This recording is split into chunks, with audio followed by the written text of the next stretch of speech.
if you watch casually and that's how I watch the Summer League, very casually. I try to watch the game recaps later. You were impressed with Meleek Thomas. This kid, as advertised, can score the basketball. He ended up finishing as the leading scorer. Correct. And I know it's a very small sample size, and many people have made mistakes at over-evaluating or overemphasizing the importance of Summer League. It is what it is. It's equivalent to Mikey's pickup league. Yeah. You know, I mean, No, it's true. It's true. it's we don't want to go too far off the rails here, but we know that he slipped, and the Cavs, I thought, got a deal with him in the first place. But Mikey had a great question for today's show. And it gave me I gave a lot of thought to it. If the NBA was to redo the entire NBA draft right now, would Meleek Thomas not be an early second-round pick? Could he have played his way in to the lottery at all? Yeah. G, you want to go? Yeah, you go first. G. I think if I go back and when I saw this, he reminds me a little bit of a guy from Canton, Ohio, C.J. McCollum. Like when C.J. McCollum came out from Lehigh, he had a great game against Duke in the NCAA tournament. They ended up beating Duke. C.J. McCollum gets drafted, I think, somewhere around 11. He's a lottery pick, yeah. Late lotto. So I think he was a ninth pick, but doesn't, whatever. Yeah, same. so for me, if I watch his game and I look at him, because his game kind of reminds me of C.J. McCollum a little bit, I look at his game and say, okay, I can envision him being anywhere from 10 to 15. Yeah. 10 to 15 range is a sweet spot for me because you're looking for a guy who has upside, but you understand that he has an elite skill set at something. And I think the back end of the lottery of 10 to 15 is where you really can find a team that's willing to take a guy like this. I guarantee he would never been in the second round because his game is too polished in terms of his offensive game and the way he can score. Now, defensively, he'll have to figure that out, and that's with a lot of people. But when you watch him, I think 10 to 15 would be probably the sweet spot for him. That's funny that he said that because I was 10 to 14, and you and I were talking about it off air. You're kind of in that same range. Yeah, I think whenever we do an exercise like this, redrafting after just Summer League, it is looking way too far into the future and making way too big of a deal of what a player does on a good or bad scale in terms of the Summer League. But Meleek Thomas did lead the entire Las Vegas Summer League in scoring at 28.3 points per game, shooting 50% from the floor. If this was Darren Peterson, I'm a Canton guy, so I got to watch Darren Peterson, the Kansas guy. So and he outscored Darren Peterson. And Darren Peterson was cooking. Now, I can't take it away. If Darren Peterson would have had these numbers, I'd be like, man, this dude is great. So I got to give him to him. No, and it's worthy. And I think this exercise proves that Meleek Thomas, whether lottery, mid-first, it doesn't matter where he was drafted. The reality is the Cavs got a player who could develop into something legitimately valuable down the road for them. I just went through the list of guys who were drafted in the lottery, which for anyone who doesn't know is the first or the 14th pick. I think there are 8 guys that for sure in a redraft are still going over Meleek Thomas. That's A.J. DeBonsa, Darren Peterson, Cam Boozer, Caleb Wilson, Keaton Wagler, Mikel Brown Jr., Brandon Burries, and Jackson Lendenberg. Those guys, I don't think there's any argument to be made that Meleek Thomas would go over just based on the position, their size, their skill set. But then there's a couple other names on here. Darius Acuff Jr., his teammate at Arkansas, who struggled mightily in Summer League. Played alongside Meleek Thomas at Arkansas under John Calipari. You look at what one player did versus the other player in the same environment. Meleek Thomas excelled. Acuff struggled. Kingston Flemings, the 8th pick to the Atlanta Hawks, did not look like a guy who could be the future face of an NBA team and run your offense. Now, granted, I'm not saying you'll never turn into one. Right. It's Summer League. Take this all with a grain of salt, but Meleek Thomas looked a lot better than he did in Summer League. Ade Mara, the big man for Oklahoma City. He's huge. He can pass, but his mobility was his biggest question mark coming out. It was put on display at Summer League. He wasn't able to stay in front of some guys. You didn't get an answer to that. Nate Ament and then Thomas Steinbach for the Charlotte Hornets. 2 other guys who I think you can make the case. Meleek Thomas outperformed. There's no doubt about that. Yeah. Those guys are bigs. Thomas is a guard.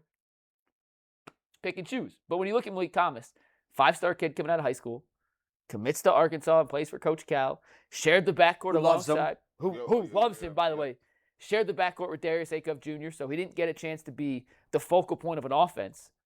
And then you see what he does when he gets that chance Yeah. for the Cavs He sees the in moment. Summer League, and he sees the moment, Yeah. took advantage of the opportunity, and I don't think you could have asked for a better Summer League performance from a second-round pick for a player who needed to show he could do a little more than score than what the Cavs got from Meleek Thomas, and that's why I'm so high on his potential down the road in this Cleveland I love organization. him. I absolutely love the kid. Going back to talk about Tyvus really quickly. Tyvus, you asked a question. It's a valid question.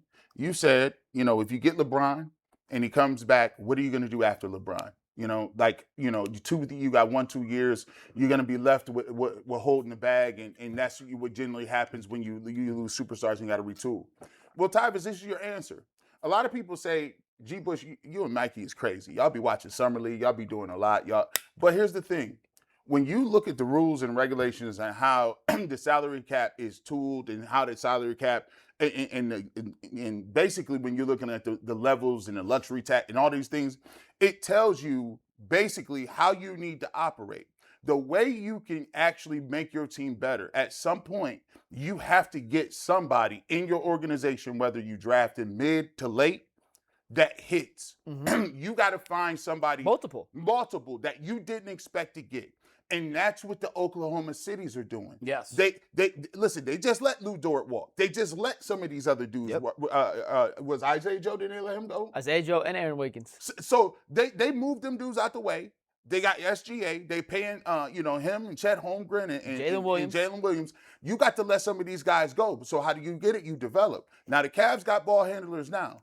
But listen, if they can get a guy like that, develop him, and then move him into the rotation, now you're looking around like, hey, Dean Wade, okay, we might have to let Dean Wade walk. Hey, we got to let, some of these other guys move. Schroeder or some people, Keon Ellis had moved because you got young guys coming, and that's why it's important. In the second apron era, it's never been more important to have guys on valuable contracts.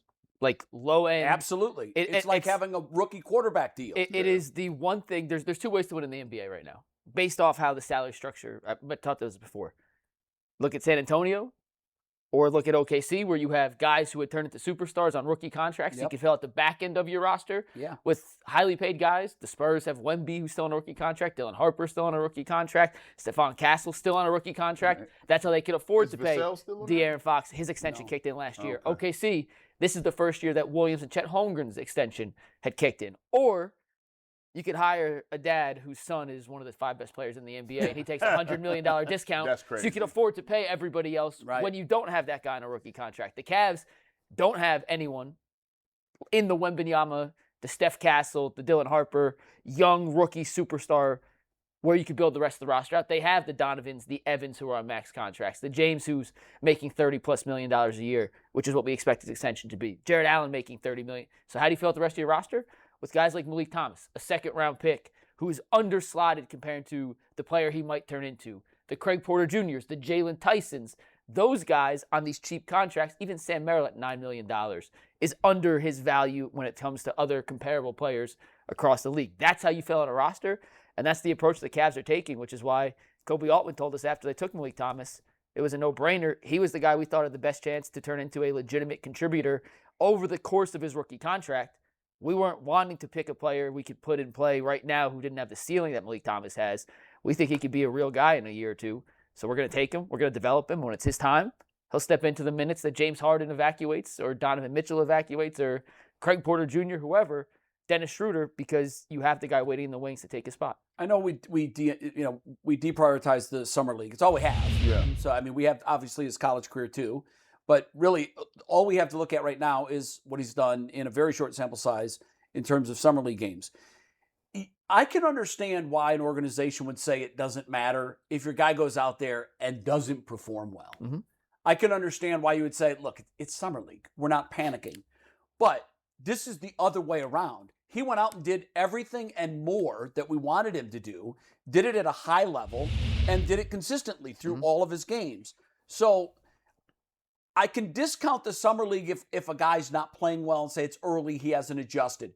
But for a guy to come in and to fit in so seamlessly, and to anybody that watched any length of summer league games, you know definitively this was the best player in the summer league. Yeah. So And that's hard to say. Best scorer. He for sure was the best scorer, but I thought everything he did. He made all summer league first team, which is really impressive. Yeah. So, and particularly when you consider where he was drafted. So, I think yes, he would be a lottery pick. My fear is I hope we fit him into the rotation early. I don't want to see. I know that he's probably you want to use him. You don't want to just have him sit there on the bench. Yeah.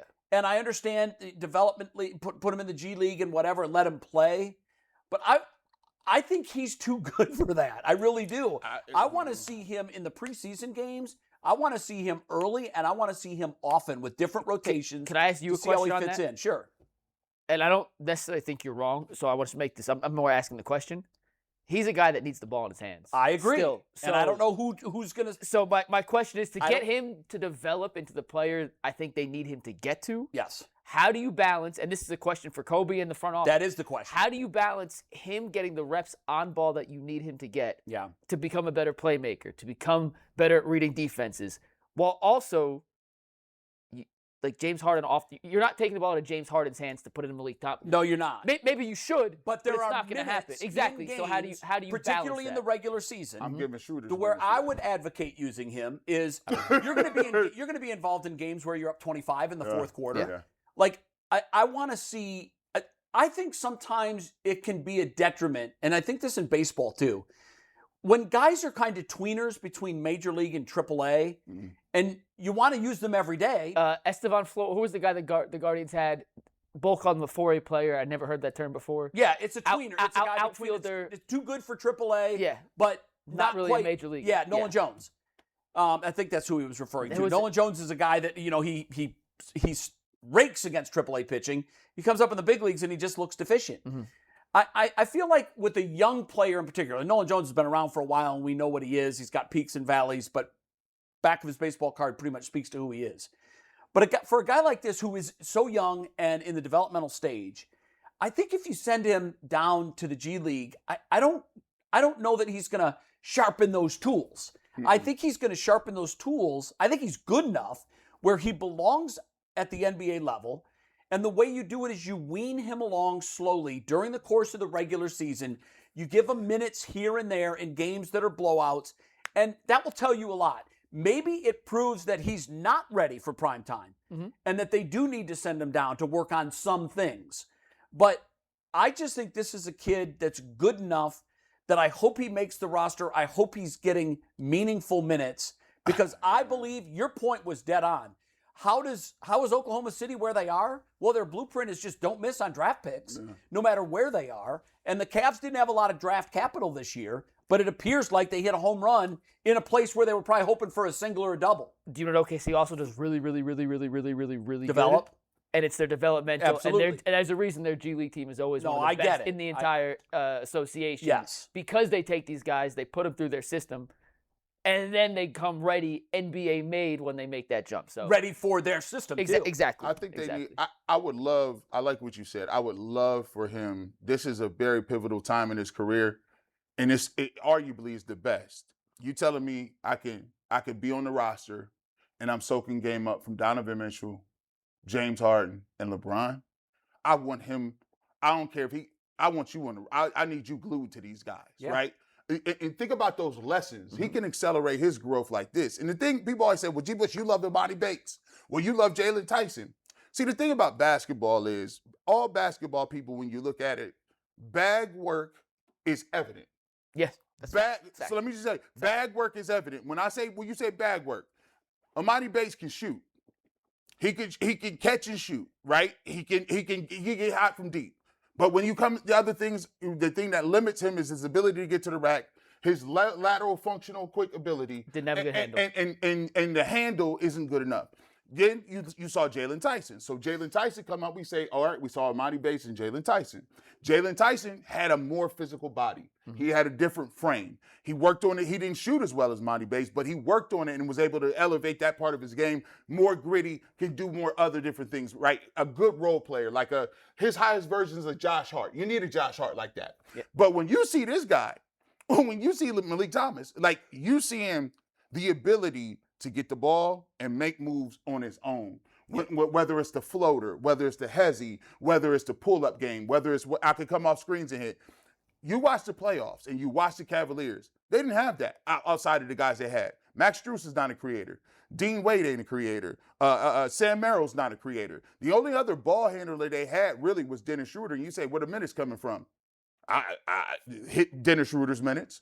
Because if you asking me with this guy, I actually think that when you see his game and you put him with those dudes, I think there is a little small wiggle room to find some places and spots in games to give him some meaningful minutes. And I think he'll grow. That way, by the playoffs, he's not a rookie anymore. That's it's it. like he's a second-year player. Harper, your boy from San Antonio. Oh, my remember? God. I mean, listen, if he turns out to be Dylan Harper, then the Cavs have an absolute steal, and they have one of those guys that you build around. I want to give him that. Yeah, let's not set the ceiling that high. Yeah, because I've said on this show, I think Dylan Harper is a top 3 player in the He's league incredible. in the next 3-4 years. Like, I think he's that good. So, Meleek Thomas has a chance to be good. I like his demeanor. I like his mindset. When we had our sit-down conversation, our one-on-one, like the confidence just exudes off him. And I think that's a needed quality to have for a young guy stepping into a veteran locker room where development isn't at the forefront. Winning a championship in the immediate future is at the forefront of the Cavs.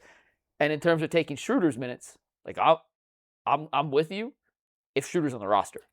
That's the big question, because if you get LeBron, there's a good chance Dennis Schroeder is not here. And then, are we taking the ball out of LeBron's hands for Meleek Thomas? That's a different question. Oh, no. And the answer is no. Absolutely. The answer is no. Absolutely. Yeah. But I will give you should be taking more of a victory lap on this, by the way, because you would, at the end, hey, by the way, I watched the podcast on the Cavs on the draft, and you were like, I don't know what they're doing. They came back, moved back to the second round and got him. You also did you came in the next day, said, G. Bush, you're going to like this dude. I did. You gave me some film to go watch. I said, okay, he's going to be nice. And then you got to interview with him. So who interviews second round picks? Mikey McNuggets. He knew. He knew. He knew. Hey, do your victory lap, dog. Do your victory lap. Great summer league, Meleek. Incredibly proud. And you got a long way to go. But if anyone has the right mindset to reach the level you need to get to have the career you want to have, it's you. Shout out to you, Meleek. Yeah, let's go do it.